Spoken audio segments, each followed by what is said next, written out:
Top. Chers téléspectateurs de Bamboutos Télévision, bonjour et bienvenue à votre émission Bénédiction matinale. Nous avions commencé une série d'enseignements hier, dont la continuité était pour aujourd'hui. Derrière ce micro de présentation, je suis votre humble serviteur, le révérend pasteur Guémassial.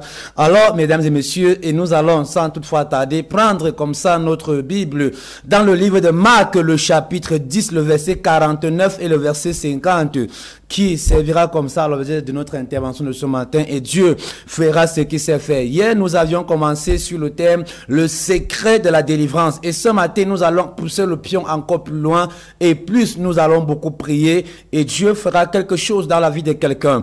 Alors, je suis venu ce matin parler à une personne qui croyait que tout est fini dans sa vie. Alors, je t'annonce ce matin que rien n'est fini dans ta vie, car Dieu n'a pas encore dit le dernier mot. Ceux qui attendent le mot de Dieu, Dieu vous dit ce matin, vous aussi, il attend votre mot pour agir dans votre vie. Marc, il est écrit dans le livre de Marc, le chapitre 10, le verset 9, le 49 et le verset 50, que j'ai d'abord annoncé. Alors, la Bible dit, Jésus s'arrêta et dit, appelez-le.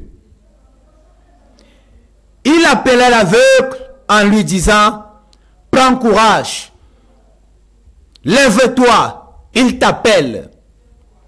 L'aveugle jeta son manteau et s'éleva d'un bond, vint vers Jésus. L'aveugle s'éleva, jeta son manteau et s'éleva d'un bond et vint vers Jésus. Mesdames et messieurs, il est bon de savoir et de noter que dans le secret de la délivrance, ce que l'homme attend de Dieu, ce que l'homme espère obtenir de Dieu, bien-aimé dans le Seigneur, ta contribution est grande pour ta délivrance. Bartimée doit rencontrer les difficultés. Et l'homme qui doit lui parler, les mêmes personnes qui doivent l'empêcher de s'approcher de Dieu, doit annoncer à Bartimée que Jésus-Christ t'appelle. Il te dit de venir.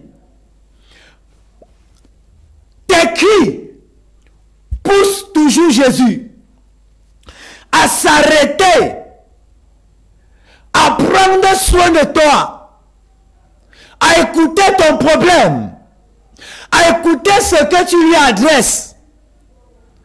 Mais Jésus ne peut rien faire dans ta vie sans que tu ne donnes aussi ta parole, sans que tu ne donnes ton consentement, sans que tu ne fournisses des efforts.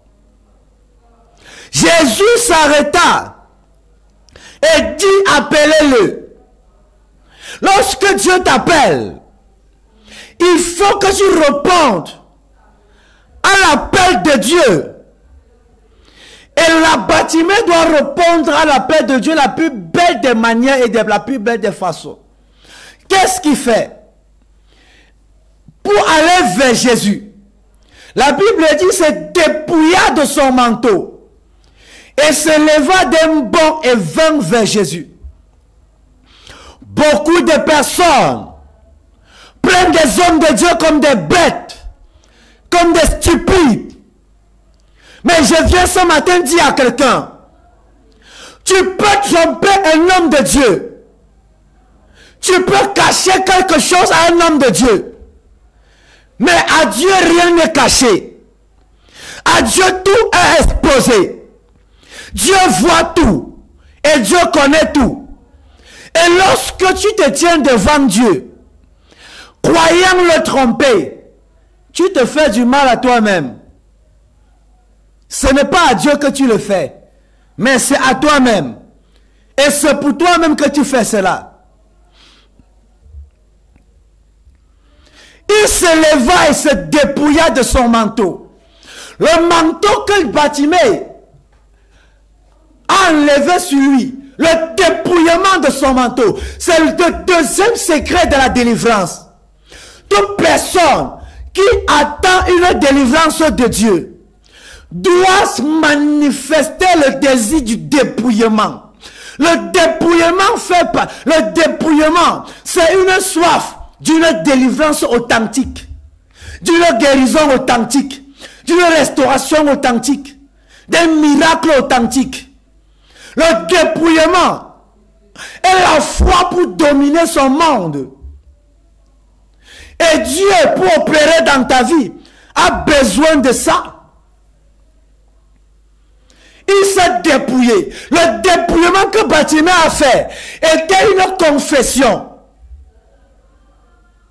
Lorsqu'une personne veut recevoir de Dieu, veut obtenir de Dieu, il confesse, il ouvre sa bouche et confesse le mal, les couloirs, les alliances, les engagements démoniaques qu'il a eu engagés ou entretenus avec les occultistes, les rosicruciens, les francs-maçons, les marabouts.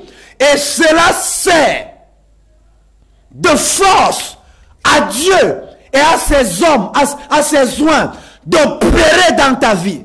Et le miraculeux est déployé.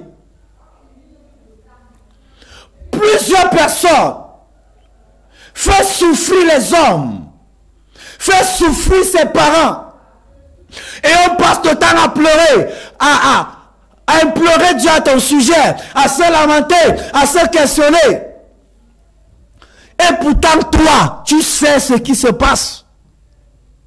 Tu connais ce que tu as à faire. Oh, chers parents, vous devez noter que vous accouchez les enfants, mais pas le cœur. Chers parents, vous devez savoir qu'avant de boire le caddie d'un enfant, avant de dire l'enfant c'est comme ça, quand cet enfant sort de la maison, tu ne marches pas avec lui. Tu ne connais pas les portes auxquelles cet enfant toque. Tu ne connais pas ses pas ou ses couloirs comme on dit.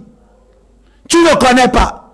Ma prière pour toi, bien-aimé dans le Seigneur, c'est que ce matin, que la main de Dieu soit sur toi, que le feu dévorant de l'Éternel descende sur toi, de ta chevelure à tes orteils, et que tout ce qui était caché en toi t'empêchait d'ouvrir ta bouche et de parler, que le feu de l'Éternel te consume. Bartimée doit ouvrir sa bouche. Bartimée doit prendre la résolution de se dépouiller. Bartimée était assis sur le bord du chemin, au chemin d'une ville appelée Jéricho. Et le peuple de Jéricho reconnaissait cet homme comme un mendiant, comme quelqu'un qui mendiait, comme une personne qui dépendait toujours des hommes et non de lui-même. Le jour où Jésus-Christ passait à ce chemin, cet homme, le Sauveur, le Seigneur Jésus-Christ, était celui-là qui avait la solution au problème de cet homme. Je dois même vous choquer en vous disant que plusieurs personnes, apôtres, prophètes, évangélistes, avaient même déjà eu à prier pour cet homme Bartimée, mais rien n'avait changé à cause du manteau que Bartimée portait sur lui. Dans Matthieu le chapitre 10, la Bible dit Jésus envoya ses disciples, les apôtres, il les envoyait dans tous les villages, partout, de prier pour les malades, de chasser les esprits. Et il rentra étant content et joyeux, disant, Seigneur, même les démons nous ont soumis en ton nom. Et Jésus doit le dire, ne vous réjouissez pas de ce que les démons soient soumis à votre nom, mais réjouissez-vous plutôt que votre nom soit écrit dans le livre de vie. Pourquoi les apôtres ont prié pour Bartimée et il est toujours resté aveugle? Pourquoi les apôtres ont prié pour Bartimée et rien n'a changé dans sa vie? Pourquoi les apôtres ont prié pour Bartimée et il est toujours resté le même? Parce qu'il y avait un manteau, il y avait une confession, il y avait quelque chose que Bartimée allait faire pour que la prière des disciples puisse s'accomplir. Je dois vous choquer ce matin en disant, si Bartimée ne s'était pas dépouillé de son manteau, même Jésus ne devrait pas ouvrir ses yeux. Je dois même vous choquer. Ce n'est pas Jésus qui a ouvert les yeux de Bartimée, mais c'est la foi de Bartimée, c'est l'action de Bartimée qui lui est libérée. Ce n'est pas l'onction de Jésus-Christ qui a ouvert les yeux de Bartimée, qui a donné le retroulement de la vue à Bartimée, mais c'est l'action que Bartimée a posée qui lui a ouvert les yeux. Aussi longtemps qu'il restait rattaché à ce manteau-là, il ne pouvait pas obtenir la délivrance de Dieu. Il ne pouvait pas retrouver ce qu'il avait perdu. Il faut noter que cet homme n'était pas né aveugle, mais il est devenu aveugle. Plusieurs personnes disent de lui dans la Bible que cet homme était aveugle de naissance. C'est faux.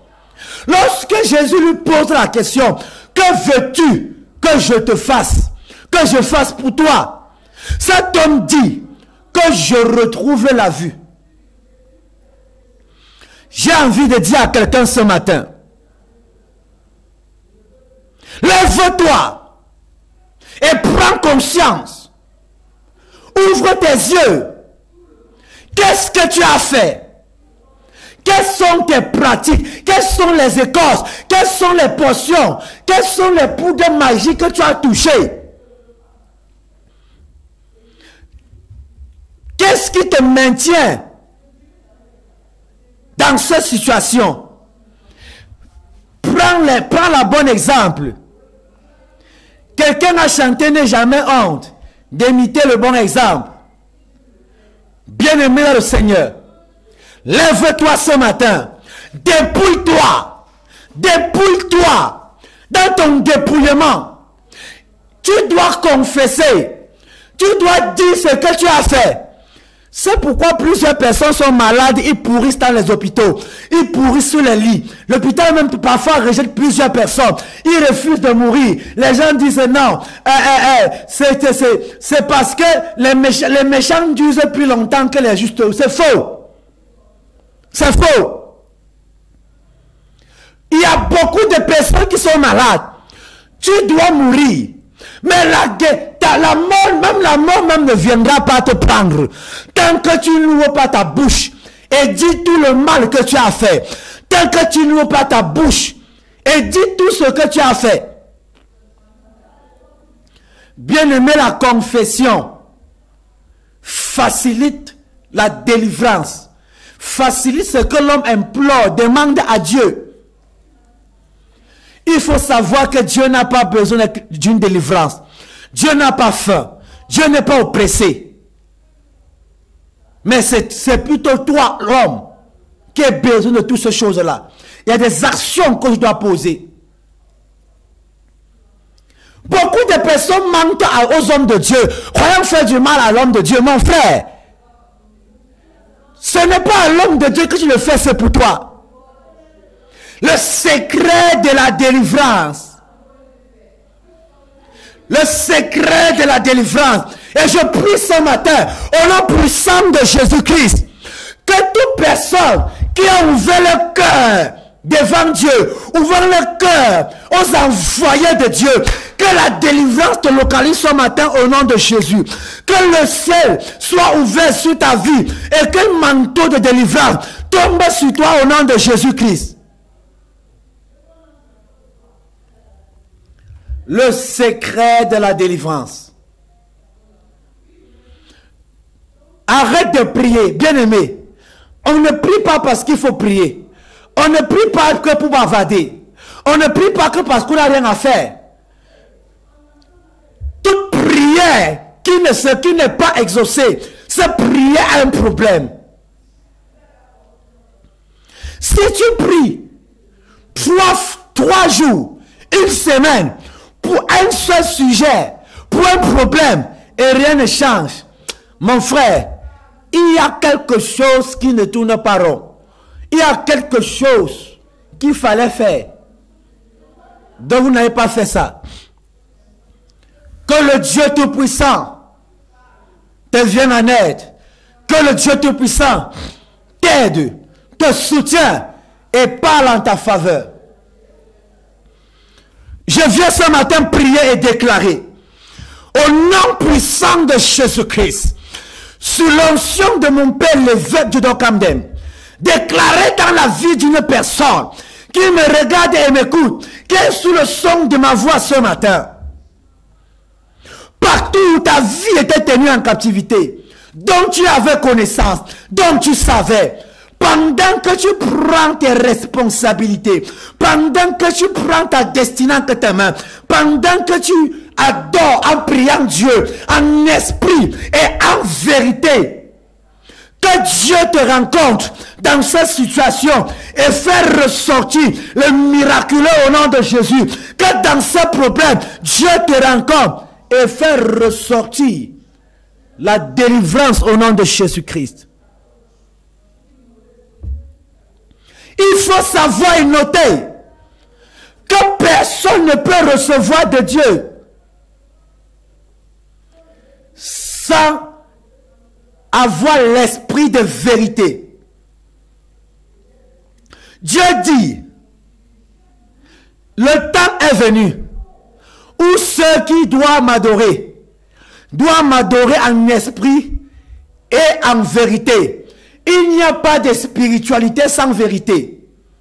Il n'y a pas de délivrance authentique sans la vérité. Toi qui recherches la délivrance, qui recherches la guérison, une promotion, pour une situation difficile, bien aimé, tu as besoin de la vérité. Dites la vérité. Tu dois dire la vérité. Car c'est la vérité qui a affranchi. Ce n'est pas la prière qui a affranchi un homme. C'est la vérité qui a affranchi une personne. Ouvre ta bouche et parle. La vie et la mort sont au pouvoir de ma langue. Et quiconque l'aime et confesse doit manger le fruit. Tant que tu n'ouvres pas ta bouche, tu ne recevras rien. Tu n'obtiendras rien. Et c'est ta vie qui s'arrête. Ce n'est pas la vie d'une personne. C'est ta carrière qui s'arrête. Ce n'est pas la carrière d'une personne.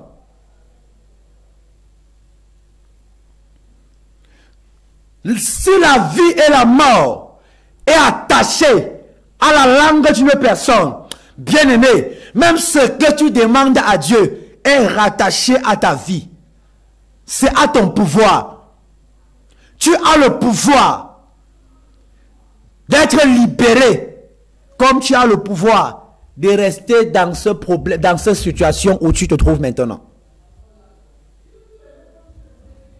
Tu as besoin de ça, mon frère. Arrêtez d'entendre. Il y a des pasteurs là-bas, ils voient beaucoup.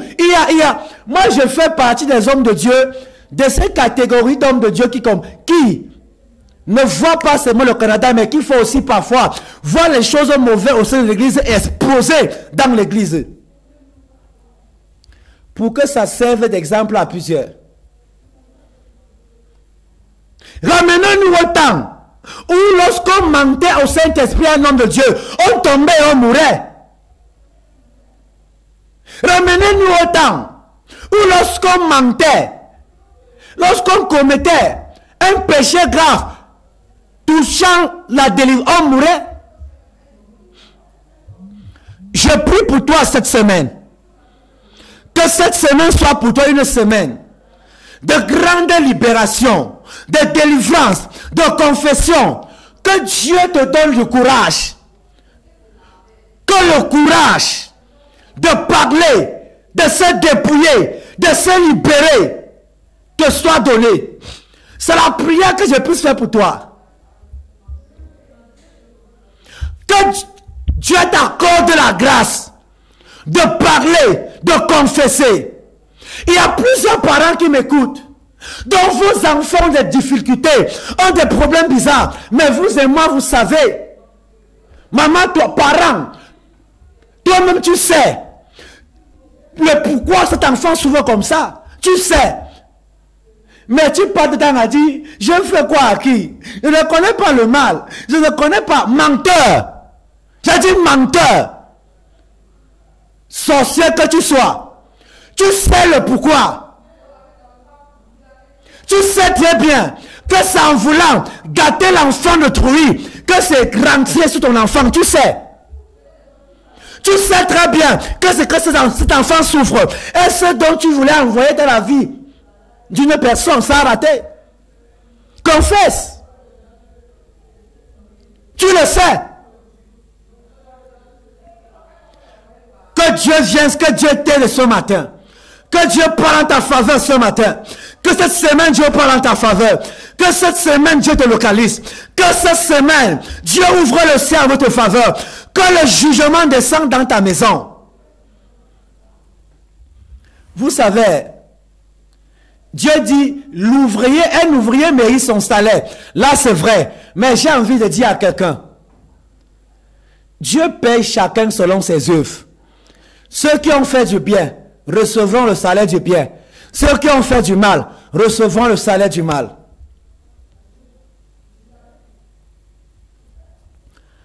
Que cette semaine soit une semaine de dépouillement. Une semaine de dépouillement. Une semaine de réconciliation. Une semaine de pardon. Une semaine de restauration. Bien-aimés, en le faisant, vous verriez Dieu opérer de grandes choses dans votre vie. Travailler dans votre vie. Ouvrez des portes dans votre vie. Ma prière pour toi, bien le Seigneur, c'est que tu saisis ce message. Il n'y a pas un homme de Dieu sur la terre qui puisse prier pour toi et que tout se décante. Je dis tout, sans que tu n'aies fourni d'efforts. Ce n'est pas possible. Ce n'est pas possible. Le secret de la délivrance, c'est ça. Si tu saisis ce secret pour la délivrance, toi-même, tu vas prier et Dieu va te visiter. Toi-même, tu vas prier et Dieu va opérer des miracles bizarres dans ta vie. Que la main de Dieu soit sur toi. Que la puissance de Dieu soit sur toi. Que l'onction de Dieu soit sur toi. Que pendant que tu vas te dépouiller de toutes ces choses qui n'honorent pas Dieu, pendant que tu vas te séparer des œuvres des ténèbres, de tes mauvaises voies, de tes écorces, de ces choses maléfiques, que Dieu te visite. Pendant que tu vas confesser, que Dieu te visite et que la gloire lui revienne. Au nom de Jésus-Christ. Bien-aimé le Seigneur, le message de ce matin s'arrête là. Que le Seigneur te bénisse et qu'il parle puissamment en ta faveur. Rendez-vous à une prochaine édition et que le Dieu t'aide à parler, à te dépouiller, à prendre conscience et que la gloire du Seigneur soit manifestée dans ta vie. Je suis votre humble serviteur, le révérend pasteur Guy Martial. Pour toutes vos souhaits de prière, pour tous vos problèmes, appelez à ce numéro qui s'affiche au bas de votre petit écran. Que Dieu vous bénisse et qu'il vous garde, qu'il vous soutienne. Shalom, shalom.